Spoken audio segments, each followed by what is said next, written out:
So this, I'm trying to do a print and cut. This is my normal lighting when I do it. So I'm going to push the button, and my maker is going to register how much paper I have and check the registration marks to see what it's got to do. You see the little bit of light that it has to help itself on its way? Well, now look at it.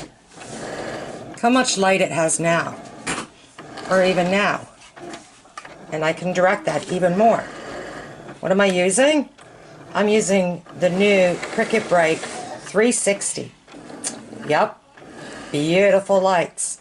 So if you have problems with your Maker or your Explorer reading the registration marks for print to cut, try one of Cricut's lights.